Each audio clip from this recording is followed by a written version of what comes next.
आमची एकच मागणी आहे की पवनार ते पत्रादेवी शीघ्र संचार द्रुतगती महामार्ग म्हणजेच शक्तीपीठ महामार्ग हा कायमस्वरूपी रद्द करावा। ही एकच मागणी घेऊन आम्ही गेली जवळपास 1.5 वर्ष झालं आंदोलन करतोय, मोर्चे काढतोय, परिषदा घेतोय। सरकारला आमची एकच मागणी आहे की हा महामार्ग कायमस्वरूपी रद्द करावा। आता 9 तारखेला परिषद घेत आहेत तुम्ही, सर्व जिल्ह्यातील शेतकरी येत आहेत का अजून दुसरी?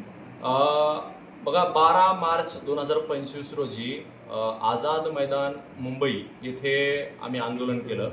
त्या आंदोलनाला जवळपास 12 जिल्ह्यातील शेतकरी एकजुटीनं तिथं आम्ही उपस्थित झालो आणि ते आंदोलन झालं।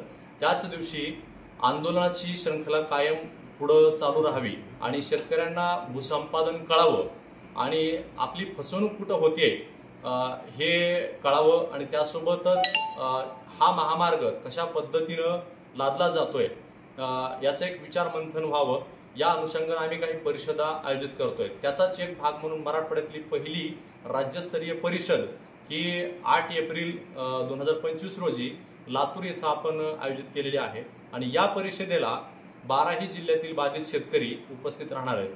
त्यासोबतच आजूबाजूच्या जिल्ह्यातील आणि लातूर जिल्ह्यातील शेतकरी हे मोठ्या संख्येनं उपस्थित राहणार आहेत। 32,000 एकर जवळपास जमीन जाणार आहे। त्यापैकी सरकारची 200 एकराच्या आसपास जमीन याच्यामध्ये आहे अशी माहिती मिळते। बाकी पूर्ण खासगी जमीन याच्यामध्ये संपादित केली जाणार आहे आणि त्यातल्या त्यात मराठवाड्यातली जास्तीत जास्त बागायती जमीन या प्रकल्पाखाली जाते।